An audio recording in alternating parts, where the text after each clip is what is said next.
We're live. Here we This is go. not the show yet, but we're live. Let's see. We're just getting We're set up. live, baby. We're live. Hey, everybody. Hey, Michael. How you doing over there? Viking Off-Roading. Field Guy. Cat. Uncle Dave. Oh, Hello. hello. Hello, Scotty, darling, he said. Oh, Hello, no. Uncle That said Dave. Wendy, darling. Well, we have this thing going between us now. Internal Where are those on? I don't need that. I wonder if I don't have time to explore it now, but I wonder if that was our issue with the sound. So, folks, we got about a minute left, and we go live. Live, baby. Live, baby. All right. Zing, zang, zing. Hi, Sandra. How you doing? Carlene. Good to see you. Mark, Eddie. Good to see you, brother. There's two of us on this show. That's right. Oh, yeah, there is Wendy, too, guys. Yeah, just in case anyone does forget, I am here too. Coming in a drab second is Wendy. Yeah, coming in a drab, because obviously not important. Obviously. Isn't it warm in here? Shouldn't you be removing that heavy jacket you're wearing? What this little white one that I've got on here? White one I have on. I try not to. I try not to. Let's get rolling. Hi, Colleen. All right. We're going to go dark, and we'll be right back in, folks. So you stand by. Actually, we're not even going to go dark. We're just going to go right to the opener. You ready? Ready. Here we go. For it.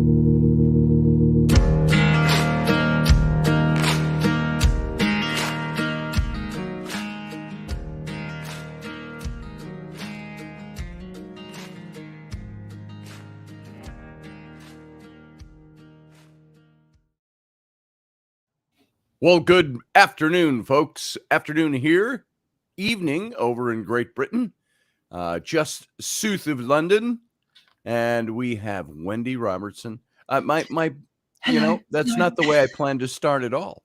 But hey, this is Scotty Roberts, and over there is my radio wife and cohort and co-host Wendy Robertson. And don't you forget it. I'll try not to. I'll work very, very diligently not to. Just in case you did, I'm just reminding you. Oh, I appreciate that, because sometimes I forget the most simplest things in life that I should be remembering.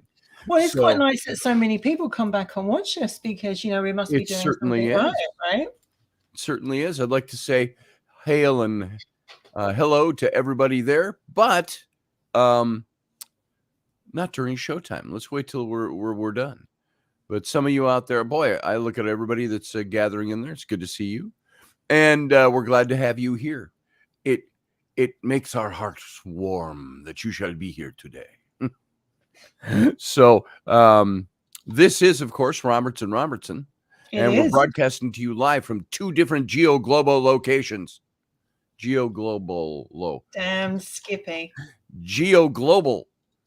I have to let you in on a little secret here, Wendy. Oh, go on. That I did pull an all-nighter last night, and so I had to get some sleep today. So I took some what do they call them? Gummies, medicinal gummies. Okay. But that was about 5 hours ago. So I got to tell you, my speech pattern right now, I can tell that I still have the remnants of that in my system. Yeah. So you may have to cut some slack or hand me a bag of Doritos. Oh, really? Yes, I am, folks. I don't hate to admit it, but I think I am still on the tingly edges of being stoned, medicinally stoned. So, Well, this is the first. well, hello. Well, So I may not be maybe we should just go responsible for the into a things whole I new say, show. for the way I act. Passes Scotty some black coffee. Kat, you know what I learned is that black coffee does nothing for inebriation. I don't know about being stoned, but yeah, it's the. Do you remember that day? I know this is not part of our show topic, but do you remember that day last summer Remember that day? when my buddy gave me 3 gummies for aches and pains and stuff, and I was trying to work. I was conducting interviews for a book, and he gave those to me about 8:30 in the morning. He goes, "Here, take these." I It'll say, be "What fine. are they?" Just take them. Just take them. They're something I take every now and then. He says for back pain, and so I popped him. He gave me 3 nuggets. What do you call them? Chewable nuggets. Chewable. See, I can't even remember my words from paragraph to paragraph.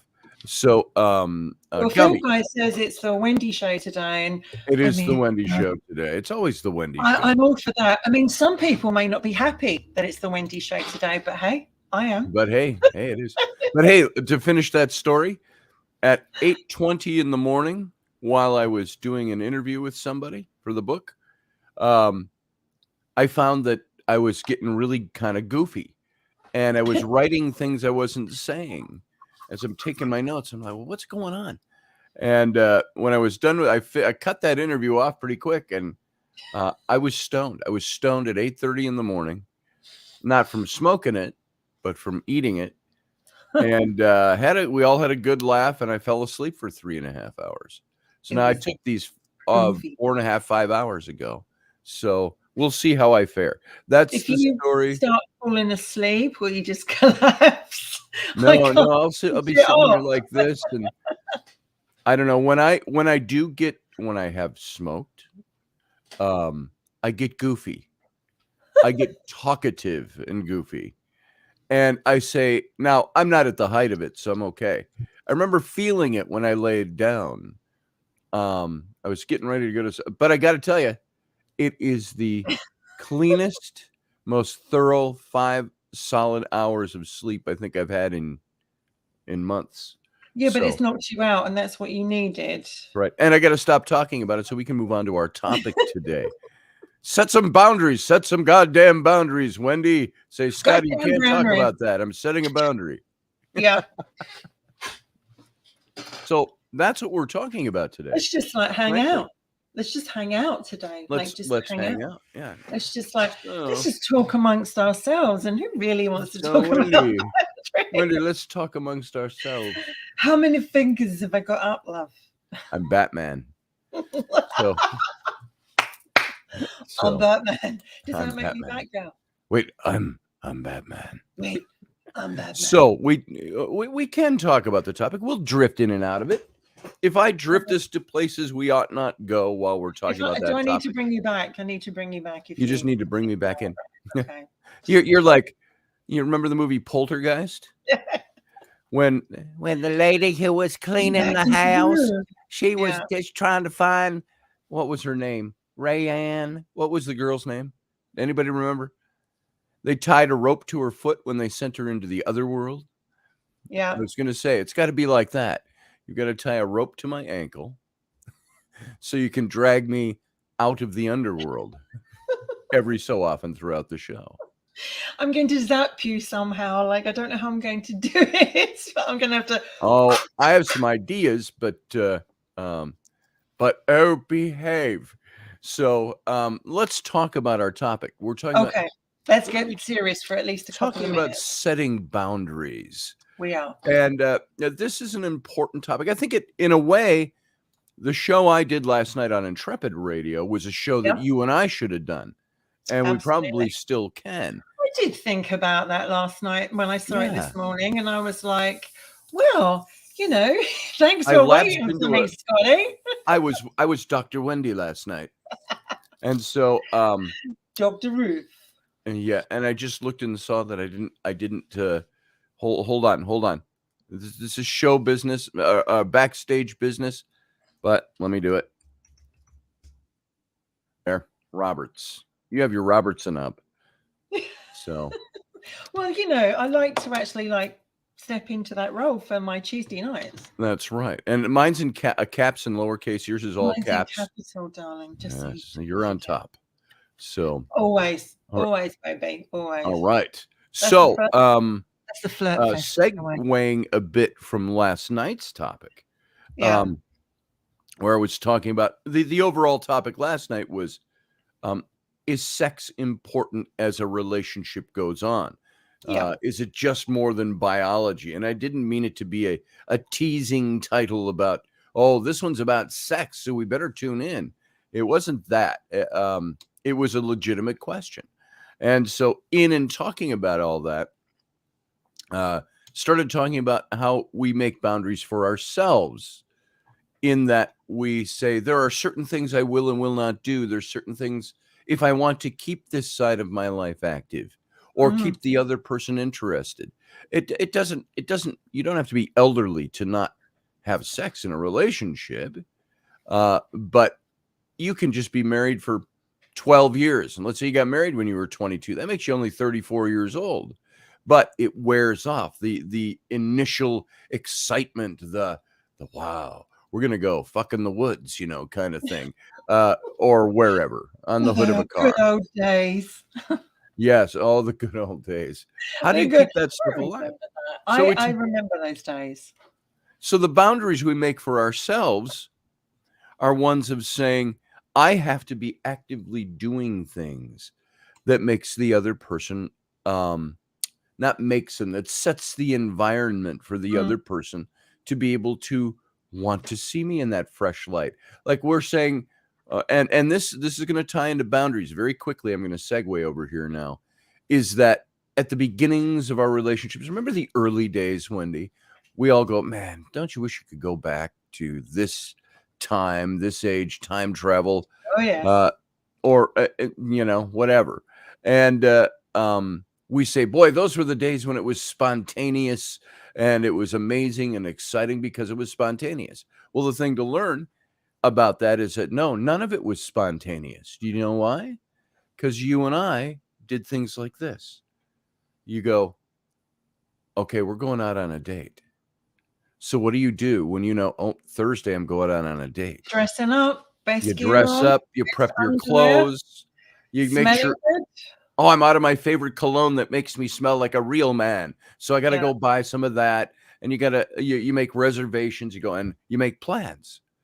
And eventually, if you do it right, that plan leads to that attraction, sensuality builds, eventually eroticism, in the polite use of the word. Show.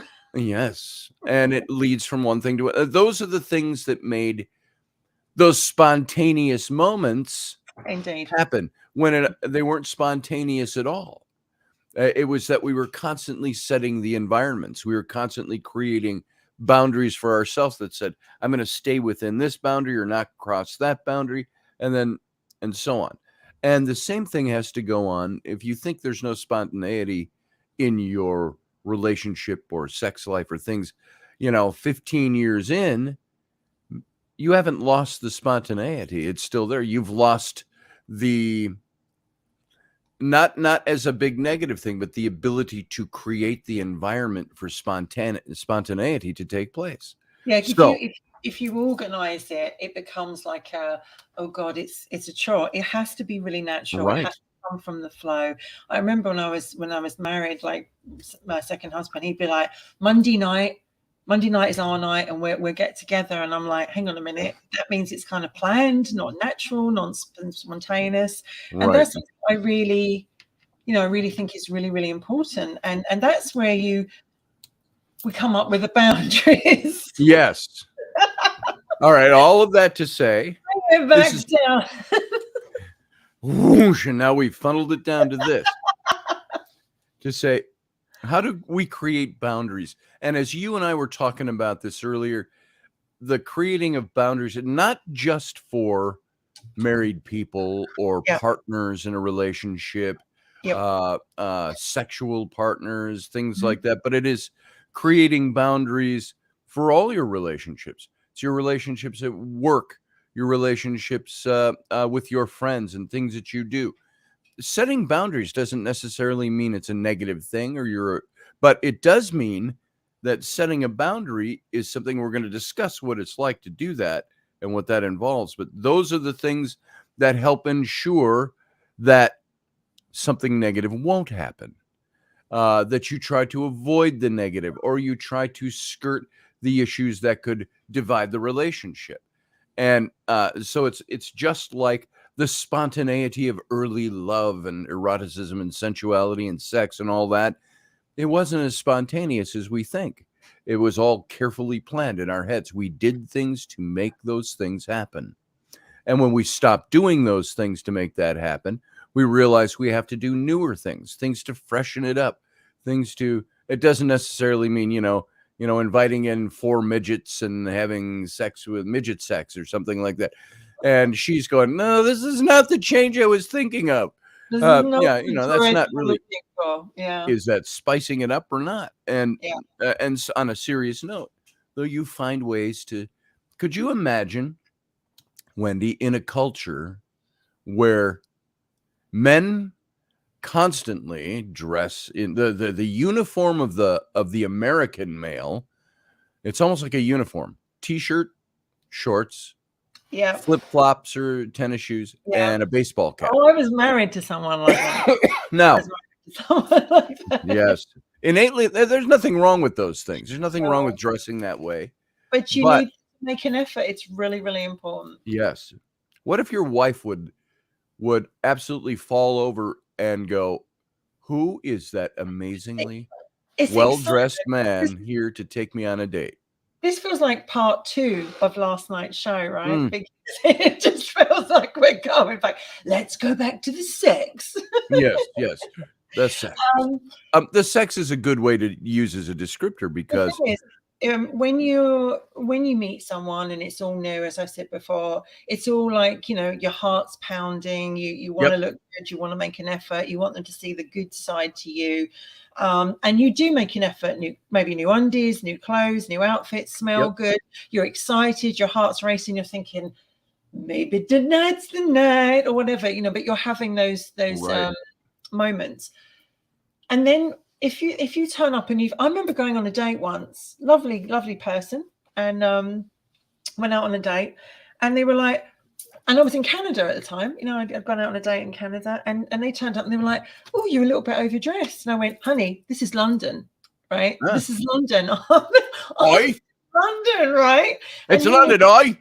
and he was like, oh, really? That people dress up? And I went, well, I think in England there is, like, when you go out, unless you're just going down the pub to watch the football, Mhm, if you go out and you're on a date, if you're going out for dinner, there is a thing that you do dress up. You do look yeah, nice. You put your best stuff on.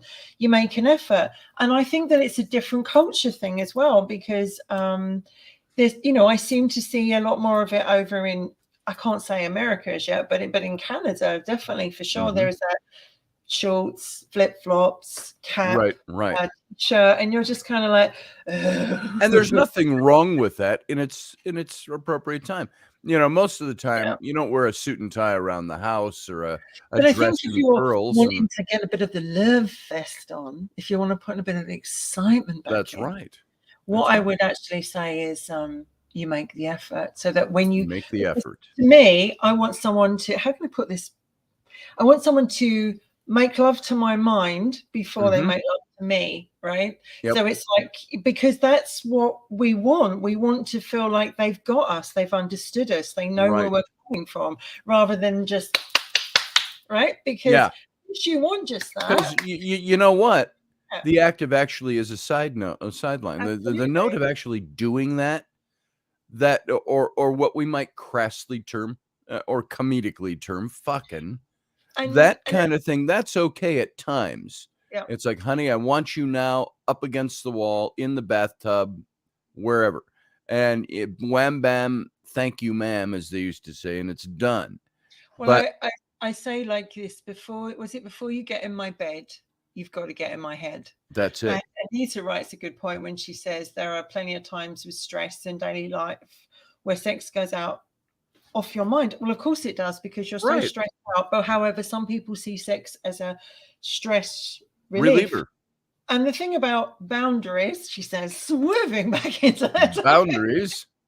we all need a boundary, because Yes. boundaries keep us safe. Yes. And we're all different, like, so my boundary could be like, using this topic as an example, I need to see you make an effort. I need to see that you're turning up for me. I need to see that Mhm. I need to see certain things from you. That's my boundary. If I don't see that from you, then it's going to make me pull back, because I'm not seeing that, right? And although our boundaries will be different, they help you focus on what's really important. That's right. And having a boundary, knowing your guideline, knowing this is where you've crossed the line. Mhm. Because let's using friends as an example. We all know friends. We've got friends in our life. Yeah. All of us have got friends from different walks of life, different cultures, different neighborhoods, whatever, all different. But you've got this friend, right? And you know that they want to get jiggy with you. And you Yes. just like, I don't. Yeah. And that's my boundary. And it's like, and they would, if you gave them an inch, they would take a yard. Mhm. And so you have to put that boundary out, saying, this is, I'm sorry, but no.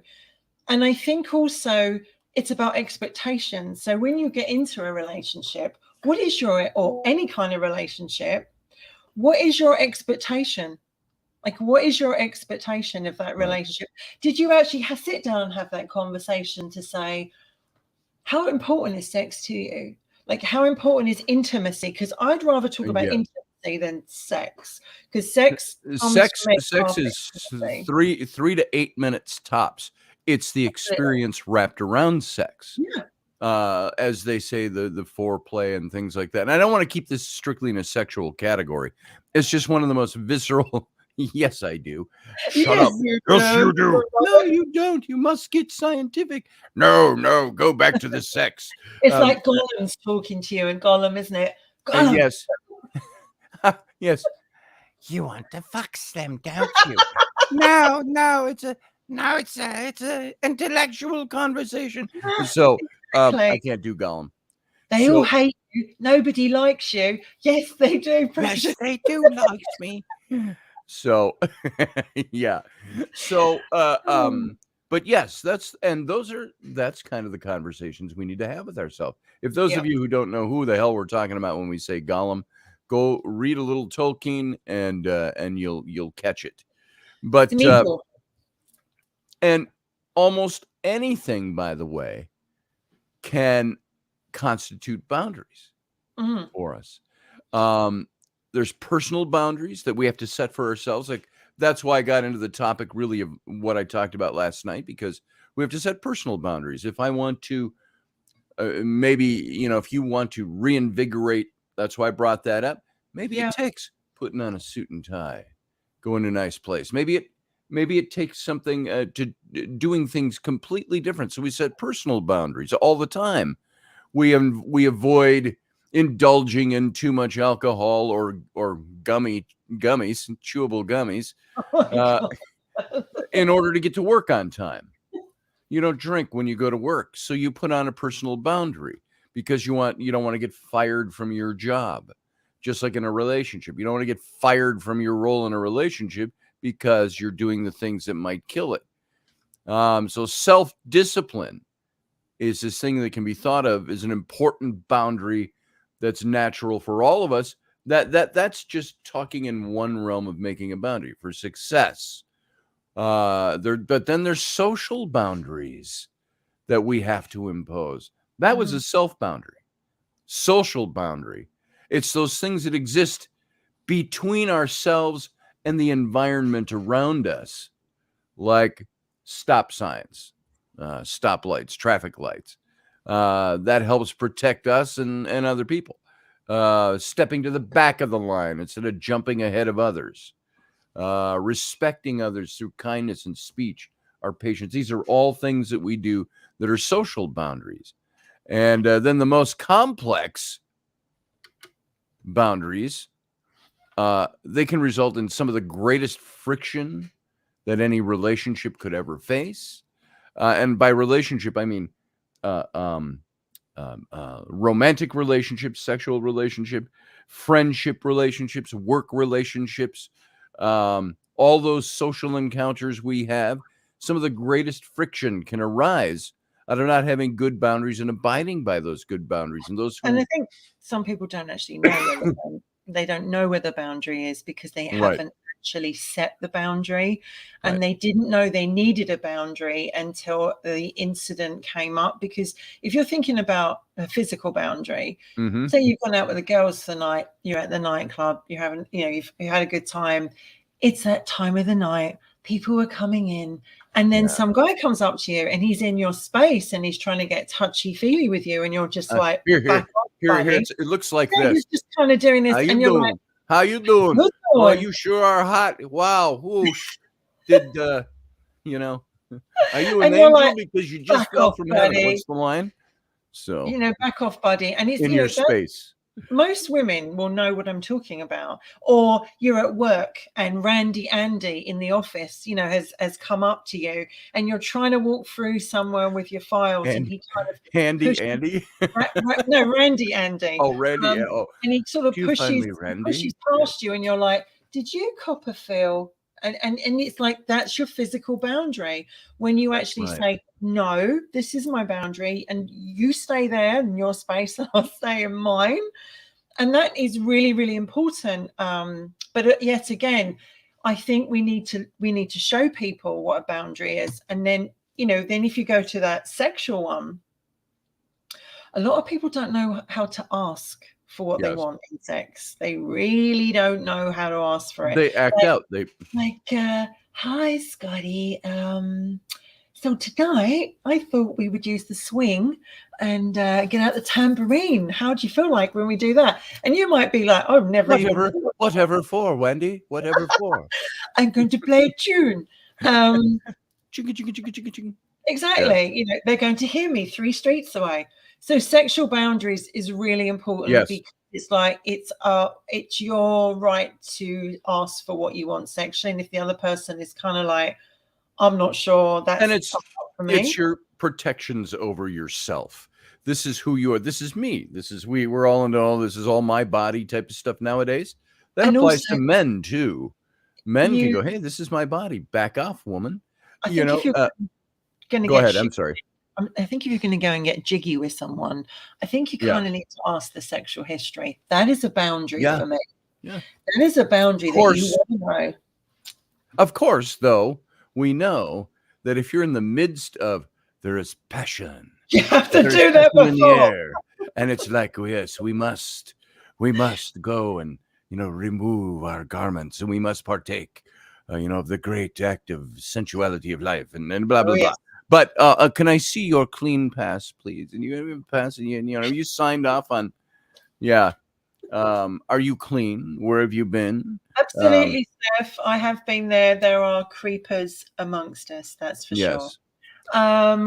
And by the way, I'm not mocking what you're saying about that. I'm mocking more, just trying to make a comment. I think that's the conversation we got to know things you would have before you get jiggy. So you're like, it's a boundary. You're going to need to have that little chat because I'm really into you. You're really into me. But because I always say, everyone you've slept with, the person you next sleep with, they've slept with too. And everyone they've slept with, you then sleep with too. And if you really like each other and you think, oh, well, actually, I'm kind of into this person, it's a really respectful thing to do, I think. It is. And that's a boundary. It's always been like, honesty is really important in that department because you need to know. And I think that also some people won't take things on board like that because they're like, well, I don't really care. I don't really want to know who you've been. Or they don't even think about that. But you have to have that conversation, and that's a boundary. And the same goes in any kind of relationship, friendship, stroke partner, stroke work partner, stroke radio partner stroke anything. Too Right, much stroking going on here. you need to have questions, as in the fact, like I was chatting to someone today, friend of mine, and he and I were saying that, you know, sometimes people come along in your life and it changes the dynamics in every different Yes. way. And unless you communicate, unless you actually have that conversation, say, this is this, this is that, if it feels like perhaps the other person overstepped the boundary without actually knowing they overstepped the boundary. So he Right. was talking about an incident that he knew someone and she was interested in him and he wasn't, and then she went and told everybody that she was interested in him, and he was like, you completely overstepped the boundary. I've never said anything like that to you. I've never given you the, you know, that option. And he said, our boundaries of friendship were changed forever. And he was really kind of upset about it. And I was listening to him this afternoon, and he said, you know, quite frankly, I didn't think I'd ever need to have that conversation with them, because I thought they actually knew the boundary. But now I look back and realize that maybe I didn't make that boundary clear. And he was quite upset about it, because he said, you know, as a friend, I don't think I should have to have that boundary. But the truth is you do, because I've got friends that have crossed the line and you're like, hang on a minute, bud, that ain't gonna happen, right? So I think it's very important that you, if you're, you know, with your friendship, and you know, with the best will in the world, before I finish this sentence, sometimes we think our friends will take everything. They can, you know, we think we know our friends inside out. We think we know our partner inside out. And then we say or do something, or they say and do something that completely throws us. And we realize, did we ever really know that person at all? And then that's when your boundary comes out and goes, hang on a minute. That's completely like not what I wanted, not what I thought, not where I was going. You're right there, love. Are we making you choke? Yeah, you're choking me up. I got a little tickle in the back of my throat all of a sudden. But you know what I mean? It's like, you know what I'm trying to say? It's like, you got to know your boundaries in your personal one-to-one relationship, whether it's friends.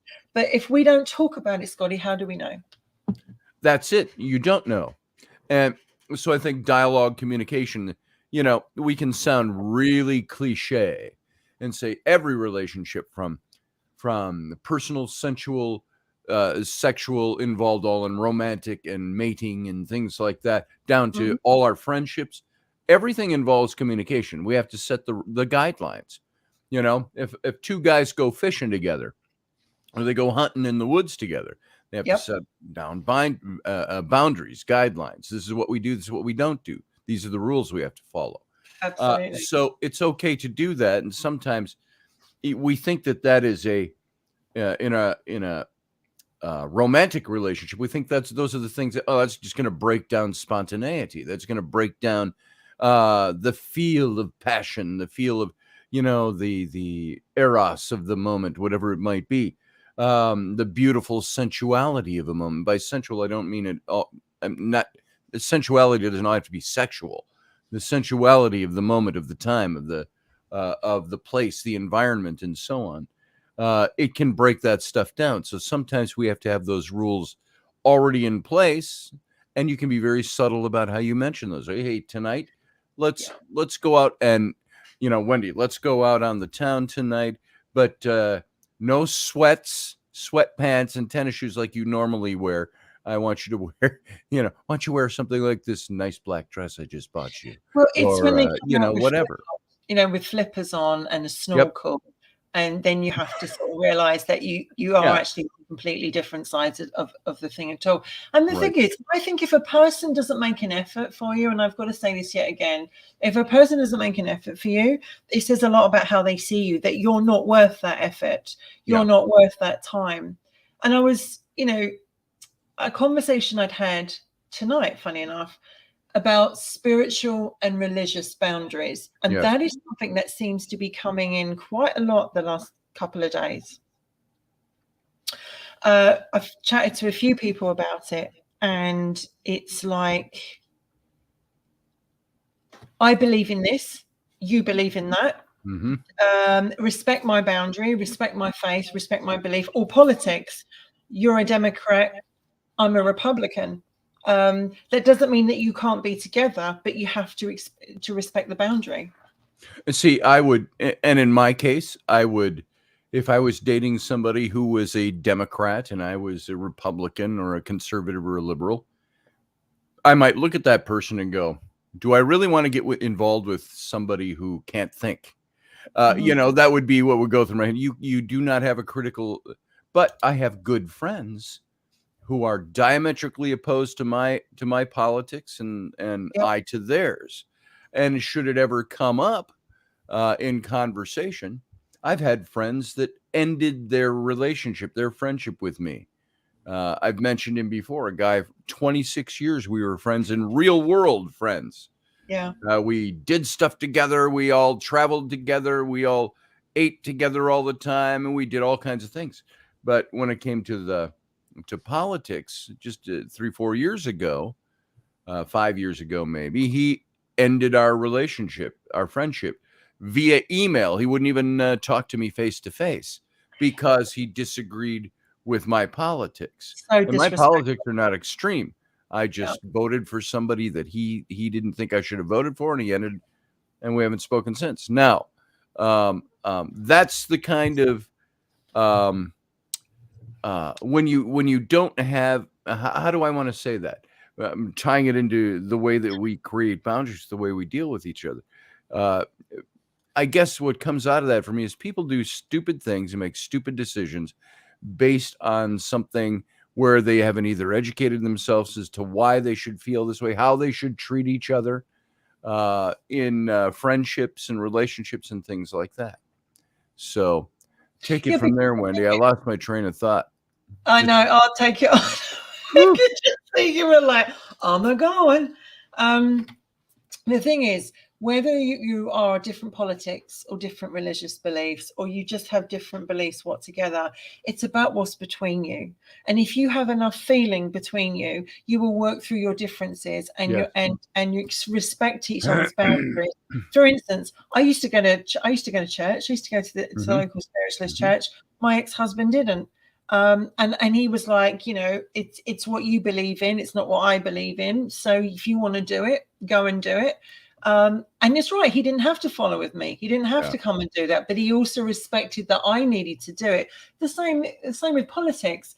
So what if one of you votes Tory and one of you votes Labour or Democrat and Republic? In the big scheme of things, unless you're really hurting someone and really like, you know, hitting into them, it really isn't a massive big thing. Politics and religion is the biggest war and has caused most of the wars in the world anyway. Who gives a flying fuck what you actually vote for or what your faith is, as long as you respect each other's boundaries? I might not be into what you're into, but if it works for you. So I think very much when it comes to that, I do know people that won't, using the COVID situation. Yes. Some people were vaccinated, some people weren't, and people didn't want to be friends with people who'd had the vaccination. And it was all of a sudden your friends who were so close to, you're like, well, you can stand outside in the cold and look through the window because you're not vaccinated. You're one of those people. And so all of a sudden, the boundaries of friendship went from being, we're on the same side, we're friends, we love each other, to being, you've not had a jab, I've had a jab, you're one of those people, go away. And that's exactly what happened, right? Yes. And the same with financial material boundaries. Some people don't want to be around someone, they might not want to know, they might not want to know how much money you make because they don't want to talk about how much money they make. So, and if you're pretty poor and you're mixing with someone who's got loads of money, you might feel a bit embarrassed. So you might be, my boundary is I'm not going to talk about money. I'm not going to mention money. I don't want to hear about it. And other people might say, well, I'm not going to lend you money. One of my boundaries, and I know a friend of mine, she won't lend her brother any money if he says to her, you know, can I just borrow like 20 quid? And she says, no, my boundary is I'll never lend you money. And I'm like, but it's your brother. He's not going to disappear off the planet. But she's like, no, it's a boundary. So I think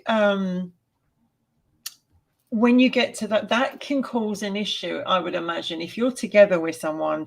And I mean, and you come home and say, I couldn't just borrow £5, could I, or 20 quid or something like that, $20, and go and get something, and they're like, no. And you're like, well, come on, we live together, or we're Come on. and no one else does it. That can make it, it can make it difficult. So I would say that those ones, religion, politics, money, are very big boundaries. And They're huge. You've got to keep your boundaries. My boundary is consistency. One of my boundaries is consistency. Sure. If you're not consistent, I don't want to know. If you're not like, and I don't mean consistent, I mean like on the dot every time at the same right, right. Consistent, right? You're not talking punctuality. You're talking punctuality to a certain degree. You don't just disappear. Makes up an overall picture. Somebody who knows how to take care of shit. And then come back in and go, well, I'm back now. Well, where'd you go for the last 3 months? Right. Okay, then. I got through things. I like making lists when I talk about stuff like this. I've got a 3-step practice for creating healthy boundaries. All right. Now, Wendy, I'm going to ask you these questions. I could just as easily ask myself, and I have. Everybody ask yourself these questions. So, or statements. They're not really all formed as questions. But number 1, you have to recognize how the lack of boundaries makes you feel. Do you feel sad? Do you feel hurt? Do you feel upset, pissed off, etc.? When somebody disregards a boundary that you've made. So think about it. What kind of, I'm going to ask you, Wendy, to maybe expound on that a little bit about if I were to say, write down your emotions on this kind of thing, what would you come up with? And are these emotions, are they triggered, which is a big word nowadays, by a history of boundaries being ignored or disrespected?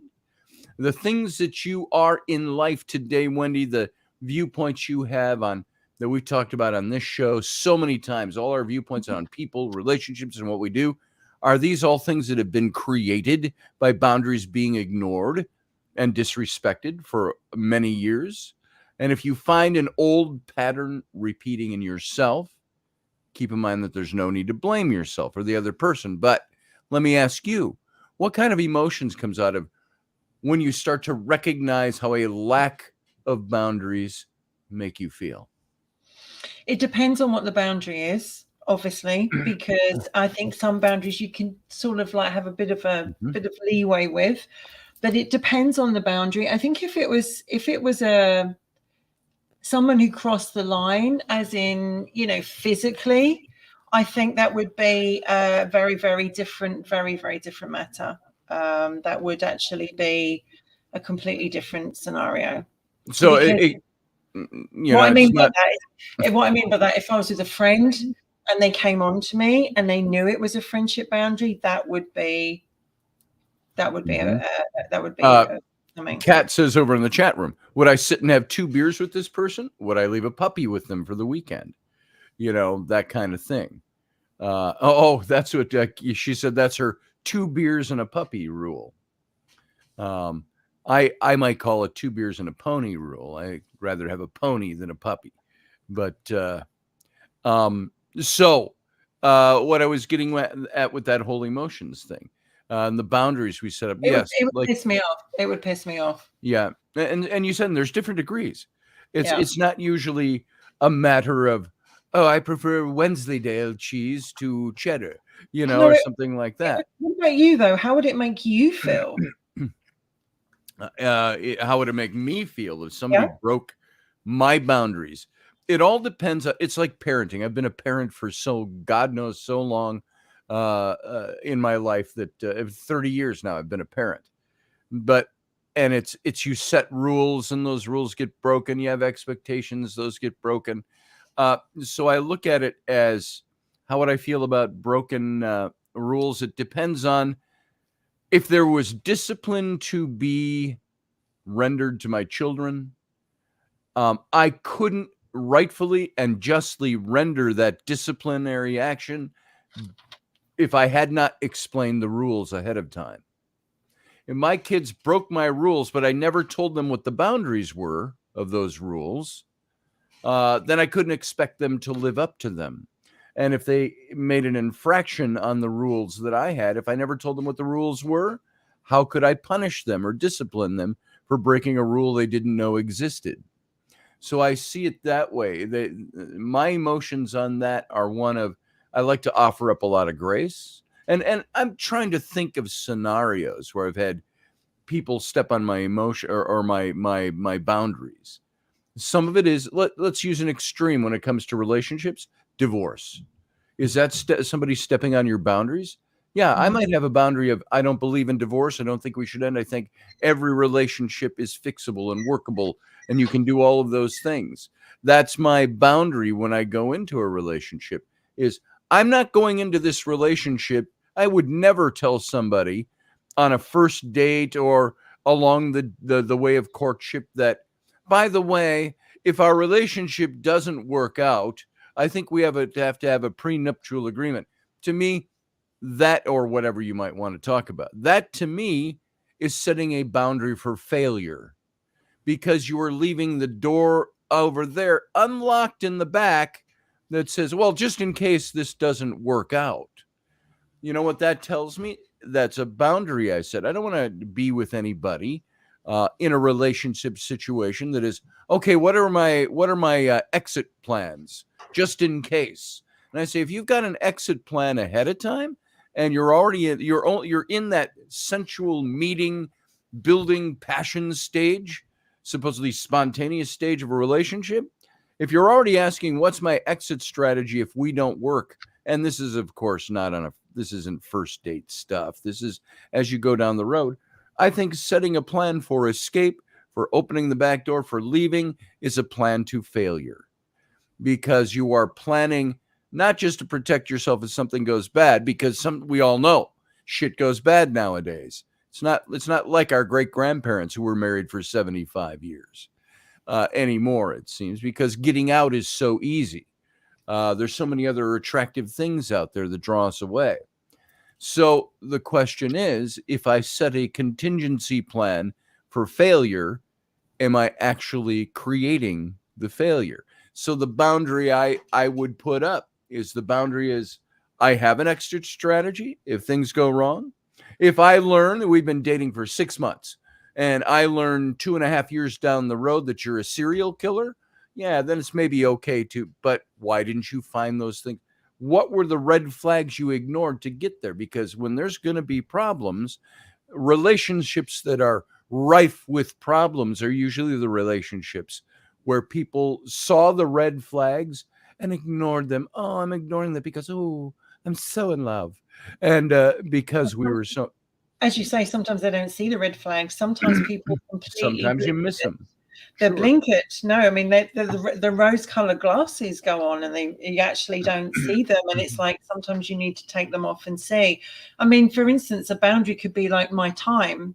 You know, my time is precious. Like you've got work, you've got the kids, you've got your wife. You don't want someone wasting your time, because Right. your time is precious. So that could be a boundary, as in the fact that I've only got this much time. Please don't waste it. You know, it's got to be very important. And one of the things I liked of what you were saying, but it kind of sticks out for me more, without communication, without actually knowing where each of your boundaries are, there are always the non-negotiable boundaries. Yes, the non-negotiable. Always a non-negotiable. Prince Charles said Camilla was a non-negotiable one. That was his boundary. It doesn't matter what they said, non-negotiable. So they're deal breakers. Non-negotiable are deal breakers. They are things that you absolutely must have in order to feel safe, keep up, whether that's violence, abuse, drug, alcohol, or anything like else. But it's also like, it could be a person. Your family hate them, your friends hate them, and you're like, but I love them.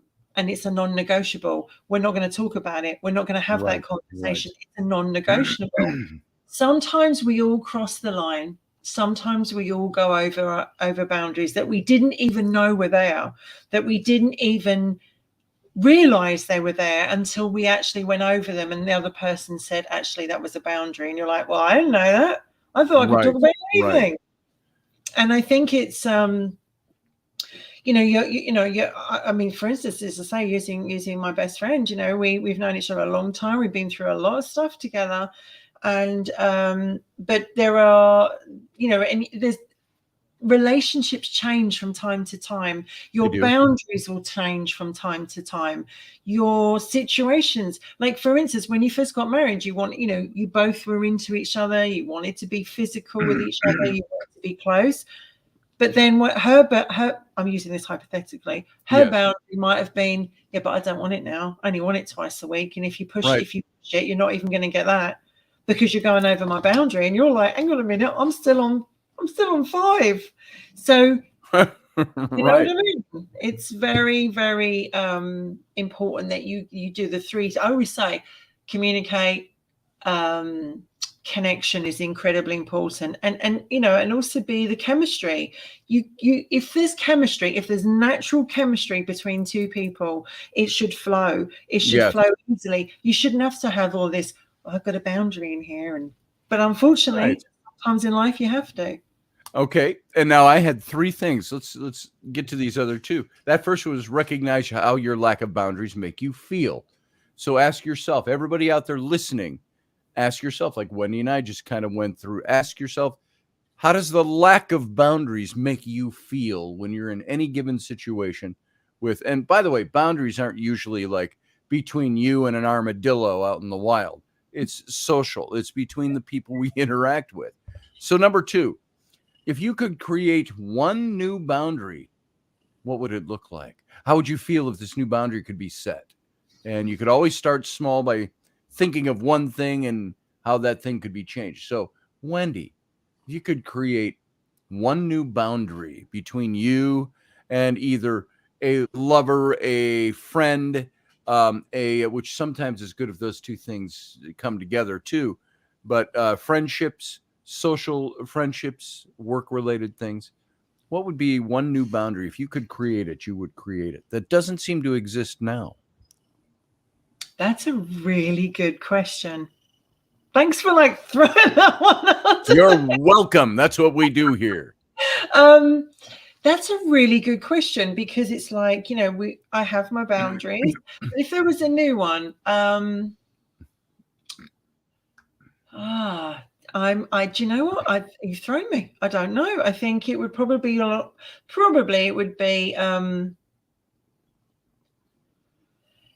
if I was in a relationship, and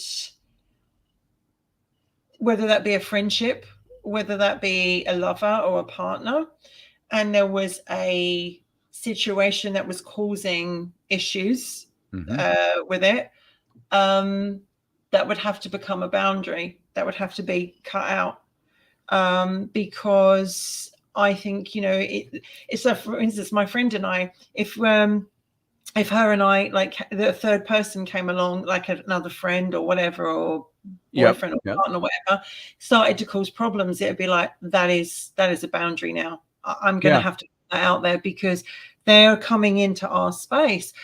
I'm trying to use that as an example because it's really thrown me, because I always think, the main boundary is time, communication, no other woman, and I don't mean another woman, I mean like another lover sort of thing. Right. No, actually, what about you?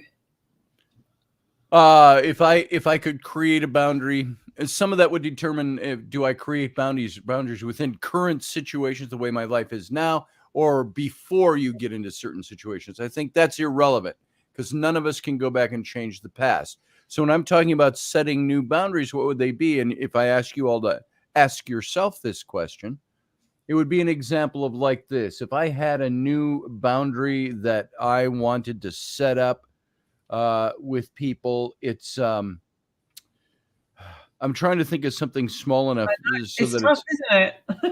Yeah, I think it would be now.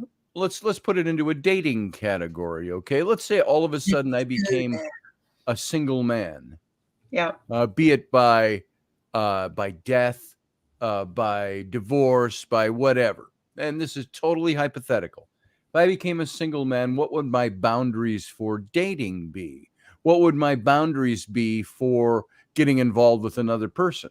Well, one of the first things would have to be, as a, let's say, a widowed dad or a single dad, would have to be a boundary, would have to be, you have to be okay with the fact that you're not just getting involved with me.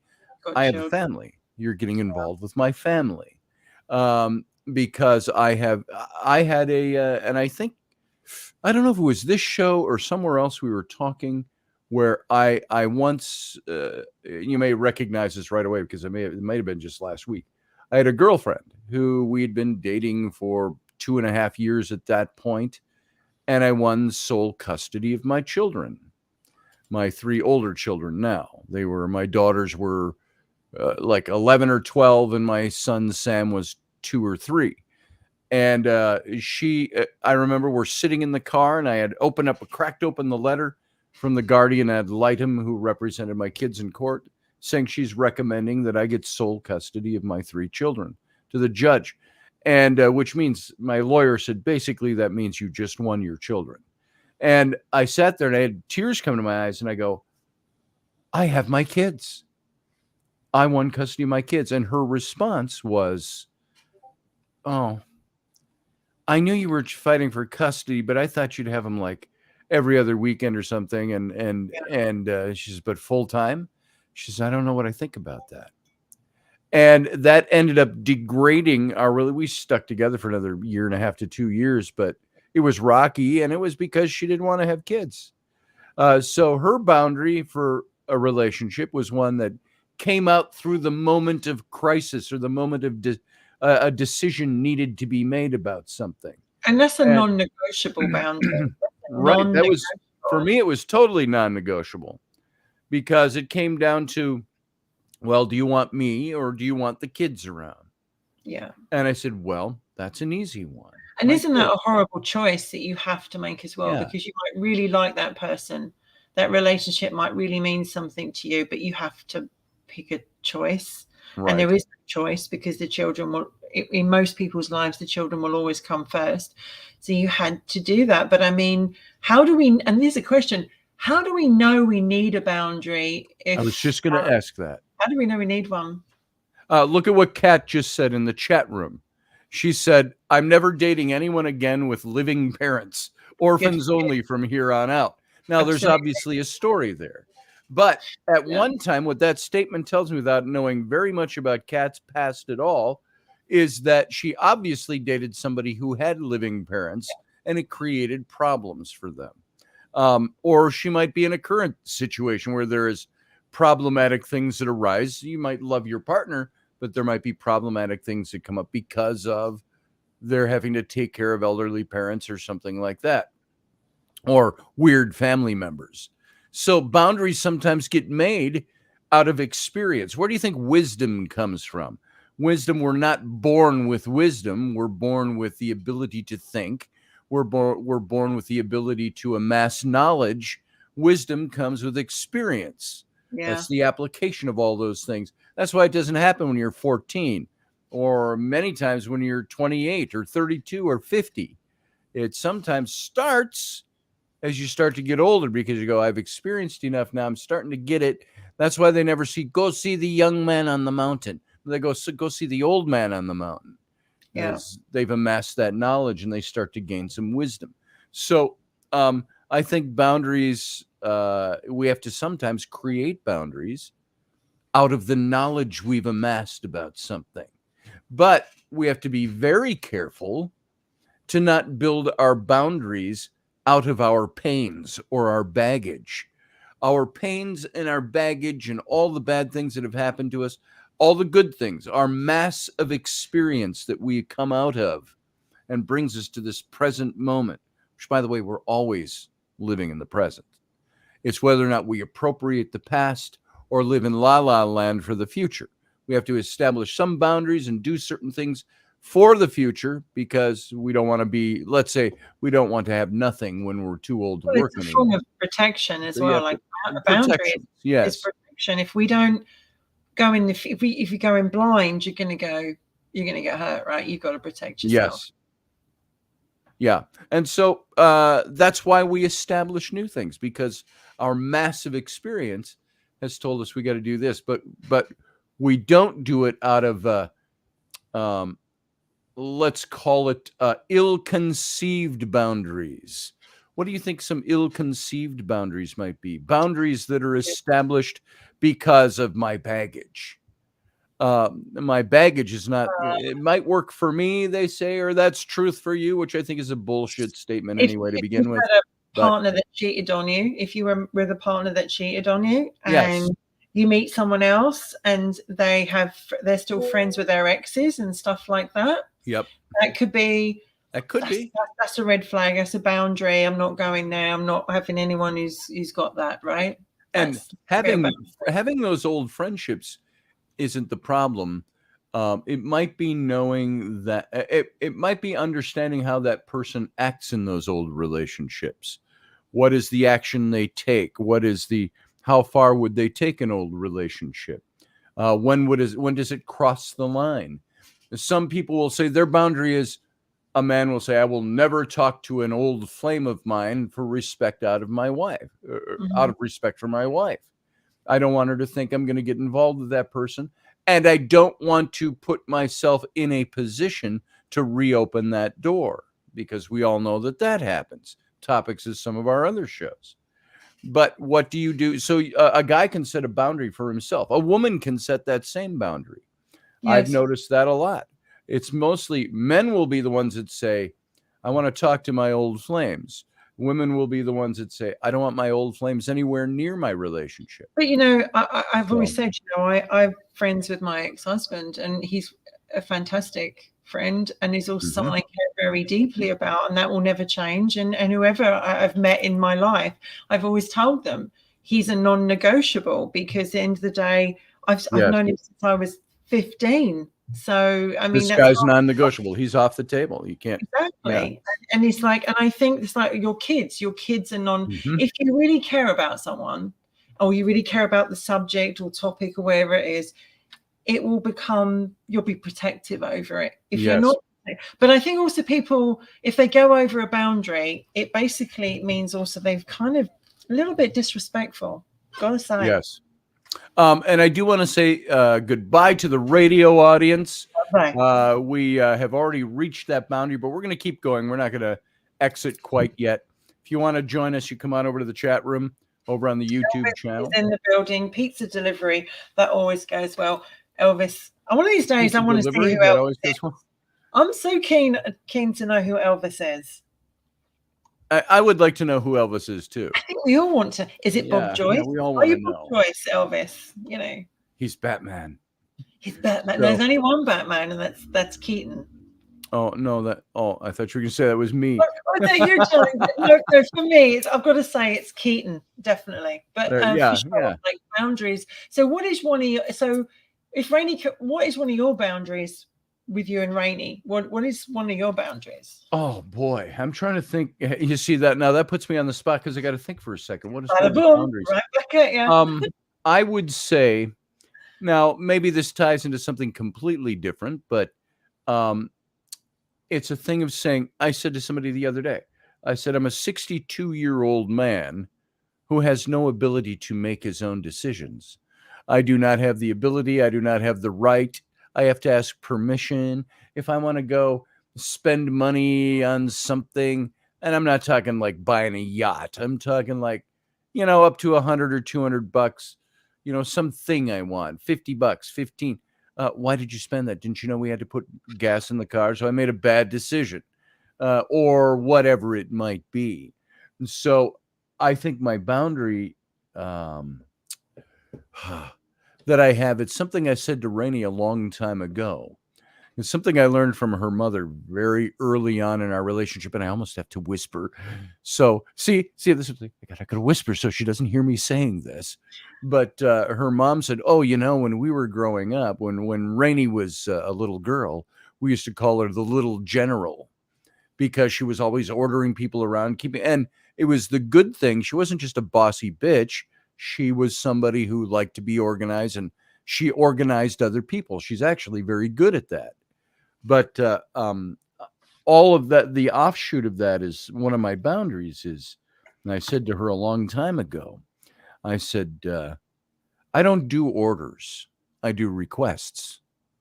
I said, if you order me, you're That's a going to good one. find me digging in my heels and resisting. Because if you give someone an ultimatum, Yep. there's a difference between a boundary and an ultimatum, and there is a very thin line. Yep. By the way, Dave says no Star Trek in bed. That's his boundary. That's not So my boundary. Star Trek in bed all the way. Come on, you Orion slave girl. Come on, Klingons. Let's go. live long and Live prosper. long and prosper. And Elvis says that he's in Graceland driving Cadillacs and eating peanut butter sandwiches, banana bacon sandwiches, and still loves the ladies and prescription medication. I'm sure. I How just was it at 92? But Uncle Dave actually thinks it's Professor Bauer. Oh. Do you think it's his alias? I don't think that's Professor Bauer. There would be telltale signs. So I don't think he's Professor Bauer. Alter ego, right? Maybe Elvis should have Professor Bauer in the conservatory with the lampshade. Maybe Elvis should have had some boundaries: less peanut, banana, bacon sandwiches, less prescription medicine, and less ladies. He might still be. Okay, here's a good boundary. Yeah. Let's say you get involved with somebody and they're a smoker and you don't like smoking. Absolutely. You don't like kissing smoky lips. You don't like the smell of smoke in somebody's clothes. What do you do about that? You love the person, you found out, well, I started falling in love with this person when they were smoking, but I let them know very early on, smoke. Don't kiss me with those tobacco lips. Here's my boundary. Yeah, here's my boundary. That's a tough one when you've got, now like Rainey and I, we were both smokers when we met. And we used to sit out in my office, which was the breezeway of the house. It was an enclosed breezeway, heated and all that, and temperature controlled. But that's where we would sit and we'd smoke out in the breezeway. And when, much to Rainey's credit, when she was pregnant with our first child, Flynn, who was going to be 14 in August, so almost 15 years ago, she said, when she found out she was pregnant, she said, I'm done smoking. I'm not going to. And she's maybe had a cigarette or a half a cigarette twice in 15 years. She just quit cold turkey. She set up a boundary for herself. But then what that ended up doing was, well, now that I'm not used to having smoke on my clothes and my lips anymore, when I kiss you, I taste tobacco. I smell it on your clothes. Oh, don't smoke in the house anymore. Smoke outside on the patio. Or then it's, oh, you've been smoking in the garage. Go smoke out there in the yard by the tree, whatever it might be. So there's a boundary that she has imposed. It was one that it changed because the boundary used to be smoking was fine. Mm-hmm. And then it became something that was smoking is not good for one person within a relationship. So I say, look, that's where one of those, I'll take requests, not orders. That it doesn't so much apply to that, but it was, don't give me an ultimatum about smoking. But if you want to tell me you'd prefer that I'd quit or not smoke at all, I'll work on that. It was task related, some of that. It's not what you say, it's how you say it sometimes. I mean, Carlene's written that don't we look studious today? Doesn't he look good? Wow. Hey, babe, how you doing? Dr. Sex Kitten. That's Dr. Sex Kitten to you. Dr. Sex Kitten's in the house. It looks really good. I was saying with Carlene. Carlene says she's had to make her mother-in-law, I believe, that is a boundary, because I'm just trying to find a message from her, because Dr. Sex Kitten come in and completely distracted me. It happened. It happens. Hey, I didn't even get no thing. Hey, I'm bringing him in. It's just like, boom, I looked up. Like, boom, you're in. Colleen says, I've had to make serious boundaries with his mother as she's so hateful. And it's not like me to do this, but she's made my life super hard. I do anything for anyone because that's the way I am. But I've catered to her for years, but finally had to put my foot down. And I think that's true. That's the thing with family. Family can also take the piss out of you as well, if I can be that blunt, because you're family. If you're looking after them or if you're running around for them, they can expect you to just keep going and going and going when you've got your own life and you've got your own way of being. And sometimes you will give things up. You make personal boundaries of saying, I'm going to make this change. I'm going to make that change because I want this person more than I want the thing or the object or the whatever the attitude might be. Yeah, Kat and Carlene, we've all got those situations. I had a bad situation with my mother-in-law for many years. Keep in mind, there's a 20-year difference between Rainey and I, but there's only a 4-year difference between her mom and I. I'm 4 years older than Rainey's mom because she had Rainey when she was pregnant at 15, gave birth to Rainey at 16. And so I've got 4 years on her mom. And when you start, and that was a problem at the beginning for her mother. And there was many years until something changed and we found a way to bury the hatchet. And it started by just saying something simply that was nice. And that's a whole nother topic altogether, how to create new ground with people that you've had bad ground with. But I said something nice to her, and I said something genuine, and I meant it. And she cried, and I put my arms around her, and we've been better friends ever since. And so there are things like that we can do. Now, I'm not saying Kat and Carlene and others that you take the same path as that. We all have separate things that are going on. Sometimes there's damages that are so deep they're really hard to repair. Yeah. To quote Star Trek real quick, if I may, Doctor, before you hop in, what was the scene where they had a conference and Spock and Kirk, they're left alone in the conference room at opposite ends of this long table, like a UN type of a meeting. And Spock says, "We are going to. I've volunteered you to be the ambassador to the Klingons, whose race is dying because this catastrophe that happened." And Kirk says, "How could you have the audacity to volunteer me?" And that's where Spock says, "Well, they're dying." And Kirk says, "Well, let them die. Let them die." That was his attitude. And there you're at an impasse. So what happened to Kirk? He had to operate under new boundaries, and it changed the way. So I bring up that example as in-laws. Let them die. And but what is the impasse that you would be brought to that makes you say, I might have to change the way I feel? Because something I have found, and I think this is a very important point, something I found in life is that when you are at odds with somebody or you have a problem with somebody, it's like something I used when I was a youth pastor. I used to tell the kids in my youth group. I said, if you have a situation where there's broken relationship of some kind, and for those teenagers, it wasn't usually marriage. So it's every kind of relationship. I said, if somebody, here's the 2 rules I use. Number 1, if you are the offender, the one who has created the problem, be the first to go to the other person and make it right.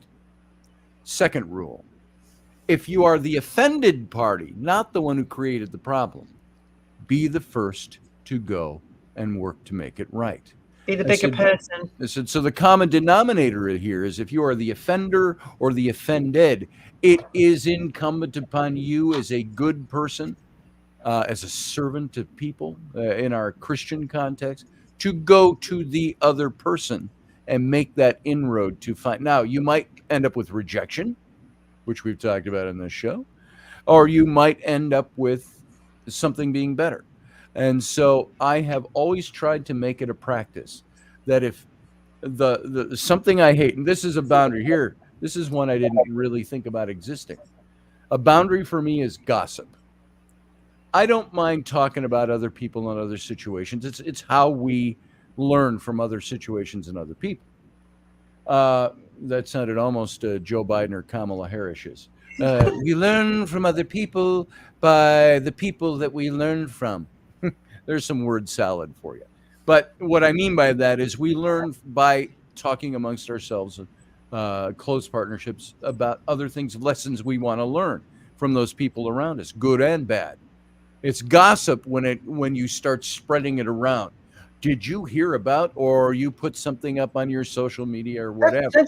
I mean, And- everybody chats and everybody gossips, Yeah. but I think it's the way that you do it. And Deb quite rightly says the offender has to recognise that they are the person who started the conflict. Yes. And if you know that you're the person that started it, be the bigger person. Take your balls in your hand and sort it out. But I will amend this, Deb Treadway. The offender has to recognize they're the other person who started the conflict, but that does not excuse you from being the first person to try to resolve it. Their reaction, we're not responsible for other people's reactions, other people's emotions. We can help lay the groundwork for how other people feel about us or our situations, but we're not responsible for them and their actions. We are only responsible for our own actions. Absolutely. So, and for every action, there's a reaction, right? Hi, Colleen. And somewhere along the way, I cut you off, Doctor. So you may have to. Over to you, Doctor. Okay, let me see if I can.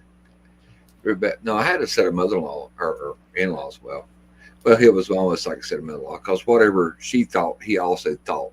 Like he couldn't think for himself. And and they had a grief with my parents. So when we got together, it's almost like the sins of the father bothered me. So sure. For years, everybody's like, "Oh, you don't even go in their house." I said, "Yeah, it makes Christmas great." I said, "I don't have to buy no Christmas cards." But no matter what inroads I tried to lay back in there to be nice, there was none of it. So, so that boundary was. That was put out there, and I even told my ex-wife, I'm like, look, I don't care what they say about me. One of my boundaries was, I don't care what goes on in that house. It's not part of me. It's not my problem. I don't want to hear about it. That's your problem. Yep. But you talking about boundaries? That's your boundary. Your boundary was that what happens in that household does not affect this household.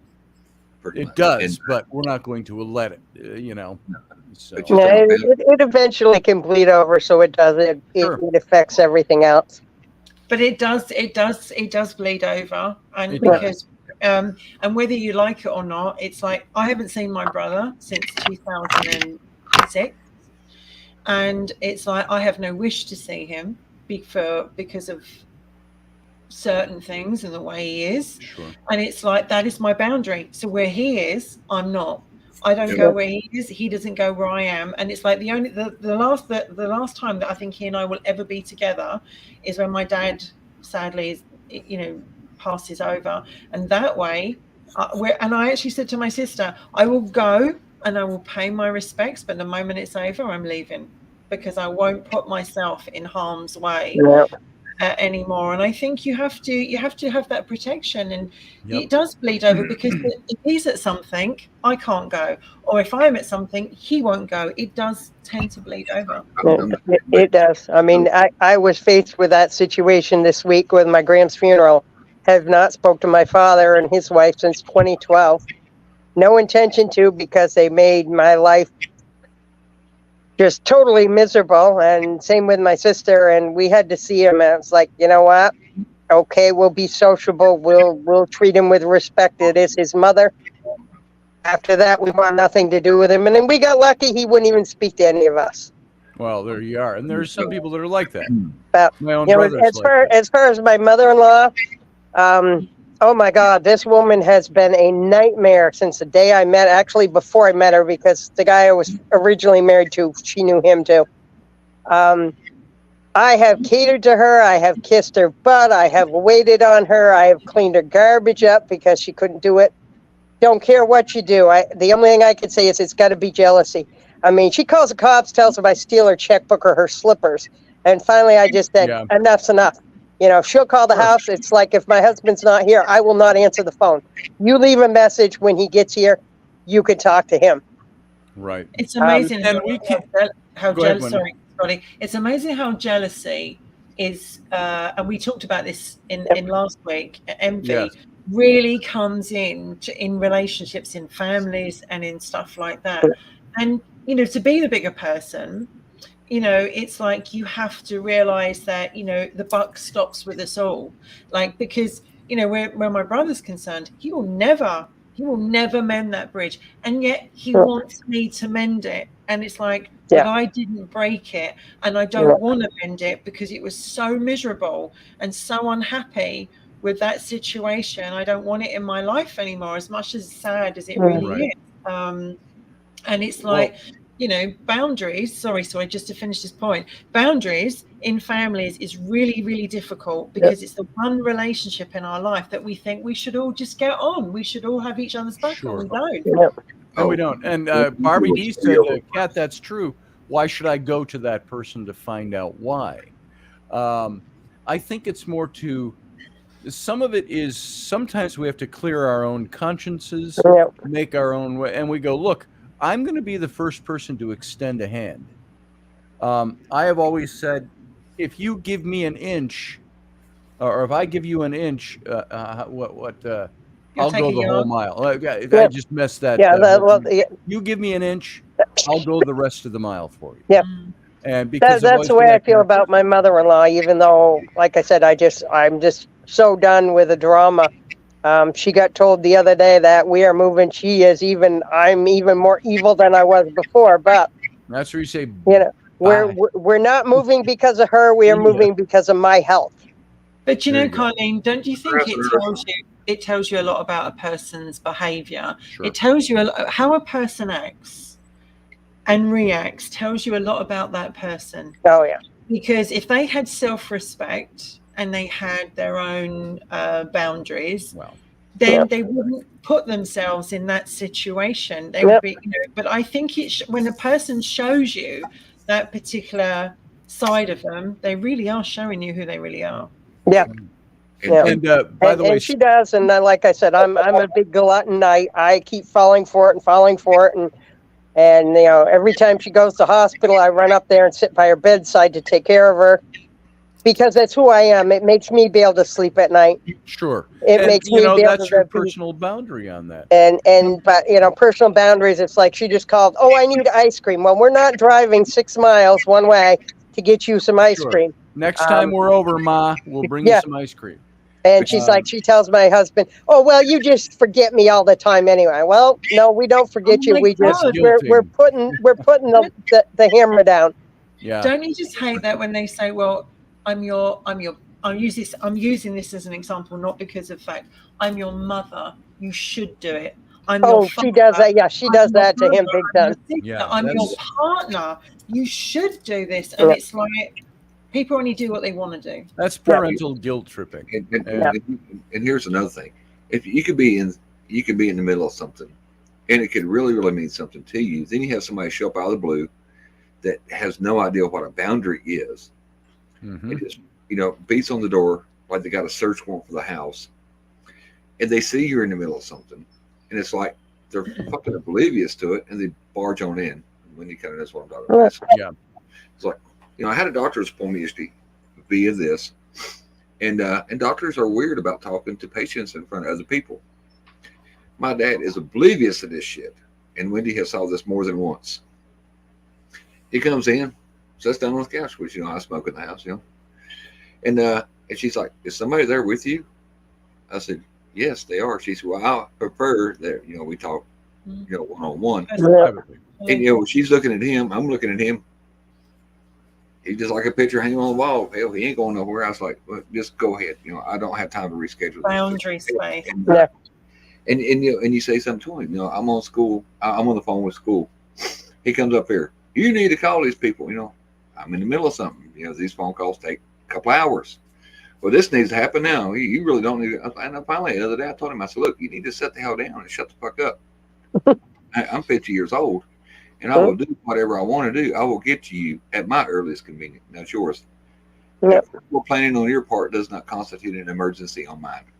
Right. And everybody, something they said, well, you jump off a bridge for that dog. I would jump off a bridge with this dog. You know what I'm saying? And you don't talk about having no boundaries. I have not used the bathroom by myself in 3.5 years. And I will tell you something though about having our boundaries. When we invite another person into our lives, Do our boundaries ever need altering or changing? Yes. Yes. They do. Yes. Because otherwise, you're saying, if you want to be with me, you must live by all my boundaries. You must live by all the things that I've established. You can't do this. You can't do that. You can do this. You can do that. Here's my limit. Here's my boundary. Here's what's this. Here's what's that. And you're going to find a very mousy person that would want to be your partner after that. Somebody who has no ability to think for themselves, no ability to have their own boundaries, and so on. And I'm boiling this down to brass tacks with this. If you find somebody that has their own boundaries, what do?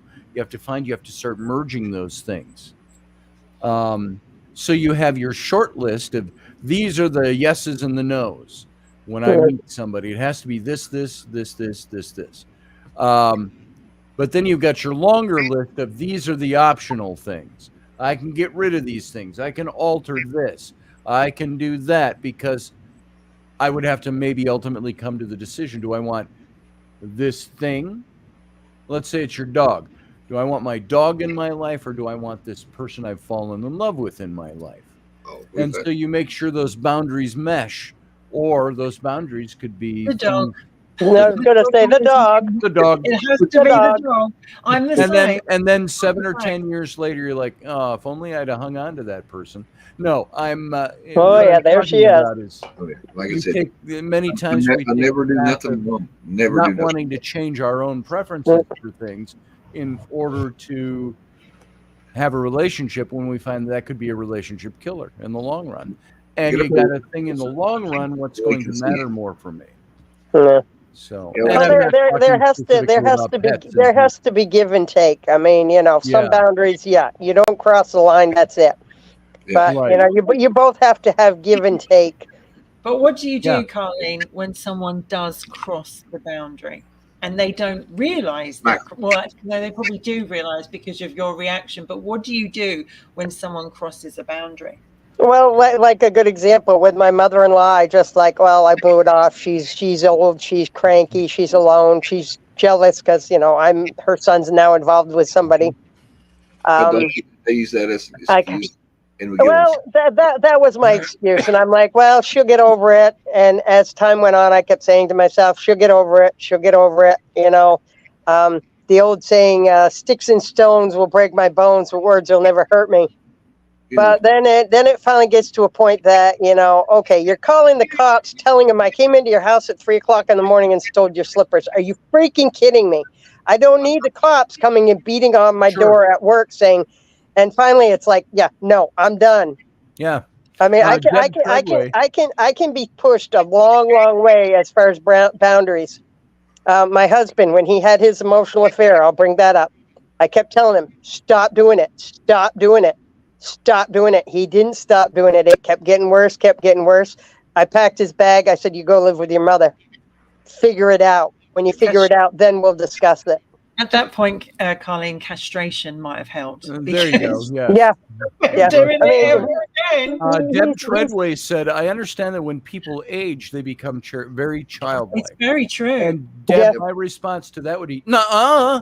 But they actually do. I mean, she's going to be 95. We're going to miss Mother's Day. Mike, you better hope to God it's warm down in your neck of the woods this weekend, because we're coming down to see a house Friday. We're actually driving down Friday night and driving home Sunday. That's Ken's neck of the woods. I'm still 5 hours away from Ken. Yeah. Well, the weather could still be about the same. No, the coast is a whole lot different than the mountains. What was the point you were going to say, Michael? Because you were about to say I think we give them a pass. And everybody's like, oh, they're old. Oh, they're old. Yep. Old age is not an excuse to be abusive for being an asshole. That's right. It's not, and it's like, never an excuse. I'm an asshole.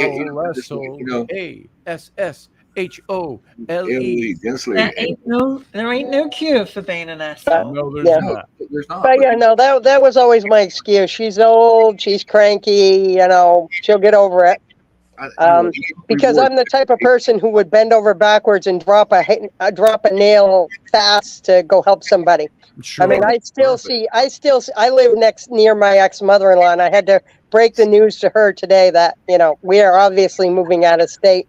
And I felt horrible because she's a sweetheart. No, I'm not married to her son anymore, but the woman's a sweetheart, and it's going to be I thought it was going to be hard enough leaving my family, and just telling her today, it broke her heart. But she also understands I have to do something for health reasons that winners can't.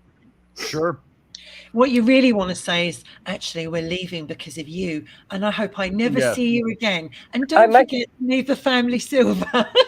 I may tell my mother-in-law that when the day we move. Like I said, she was not happy. She's, well, I guess you're just going to forget me when you move. And I'm like, oh, I'd like to, but, no, we'll make regular trips back home. But just the winters are just getting too brutal on my bones. And this fall I took the other day has really messed me up. Yeah. Well, you got to there's your boundaries in life.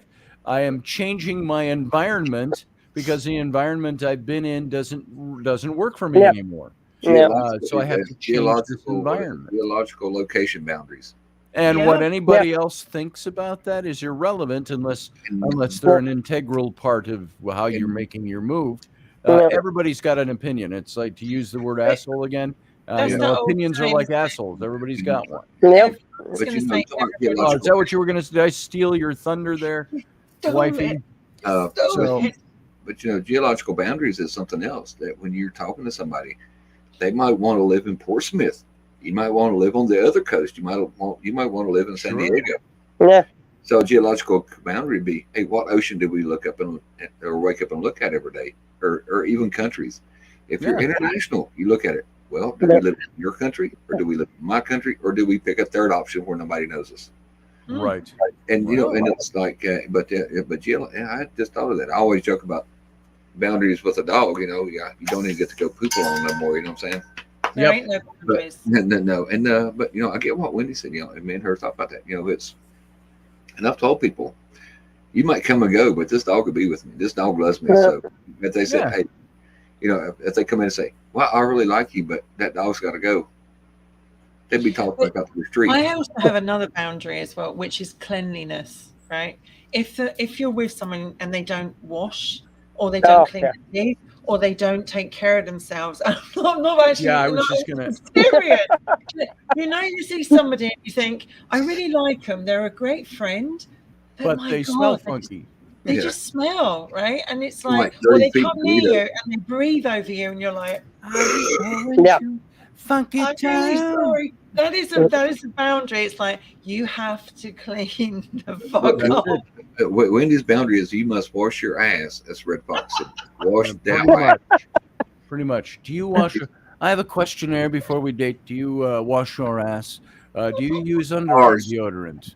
Only on Mondays and Tuesdays. Or if you're from Virginia, do you wash your ass? You wash your arse. Carlene, I'm going to let you go because we're going to start wrapping up. Carlene, thanks for your input. Thanks for calling in. Yep. See you, darling. All right. And I've got a wrap. You guys can, I'd say you can stay You've on. You've got the control, darling. I'm not in control today because I don't have wash. You are in control. I gotta get me a tie. I got the glasses for the whole doctor bit, but I gotta get the tie. I need me a funky looking tie. I'm gonna have to go. You need to go to a suitier. Michael, and, a haberdasher. I can't even spell that, but anyway. You're looking amazing. A haberdashery. Doing it, Scotty. You look fabulous. Whatever you're doing, keep doing it. It's lovely to see you guys. It's lovely to see you all well turned out. Yeah, that's at least that's a clean shirt. That looks good. Oh, yeah, that's what I'm saying. It's clean. You could wear that out. But I hear shorts and t-shirts and flip flops, and I look down. I'm thinking, he's hacked my cameras. But Well, I'm wearing shorts right now, and nobody would know. So, I'm not wearing shorts right now. I can honestly say that. You're not wearing shorts right now? I'm not wearing shorts. What are you wearing? Nothing. That would be telling, wouldn't it? I need to leave that for like Mystique. That's for the imagination to wander with. And on that note, we're going to wander away. Michael, I'm going to let you go as well. Good to see you, brother, Dr. Sex Kitten. Yes, Good to have you here. And I'll talk to you soon. And Wendy, it's down to you and me. Let's wrap this baby Hey, up. Scotty, it's just me and you now. I see Val's Just you and coming me. just at the last minute. I'm not going to say anything, Val, but just saying. Yeah. Um, Wendy, could you stand up for us? No. oh, damn it. You really want me to? Oh, behave. Oh, behave, So- darling. I think this show's been kind of all over the place today. It but we has. played Well, the it started best with of my both of brain them. all over the place. So it's come down a little bit. And now look, Terry's here as well. Like Terry's just come in, Uncle Dave's Terry. coming, and Val's And just Val. coming. It's like, where have you buggers been for the last Yeah, hour? we the last hour and 36 minutes. So When you want the crowd to come in, they always come in late. That's the good thing about it, that's isn't it? something I notice on my own show. By the time I'm halfway through the captain's cabin, the after show, Yeah. a whole slew of people start showing up. Well, And I'm like, look, if I'm the afterthought, go stay where you were. Yeah. So, We but only you have can an always hour catch these shows together. in archives. We so. only have an hour and a half together each week, and the fact That's that right. you've been stoned for half of it is just not. I the have been. I have been. And I will say in my own defense, yes, I was. All right. I've had to like carry the cam, but you know what? You look amazing, and I know you've just come off a night shift, and thank you so much for being here. You look amazing. It's been a great show. Always a pleasure, my love. And Wendy, thanks to you for being here. See, I can't even talk yet still, so I'm still under the influence. Okay. But thanks for everything you bring to the table. Thanks for What being are here. friends for? Thanks for telling me I look good. And you look fabulous yourself, so that bears a lot of weight. And I was going to say, Scotty will be here tomorrow night and Friday night and hopefully Sunday morning. And, and I also got to plug Wicked Women on Sunday night with the lovely Please Val do. and myself. Plug. Do. And so with all those announcements out of the way for both of us, I want to thank you all for being here. And thanks for everything you guys bring to the table. It means a lot to us. And we're out of here. So live long and prosper.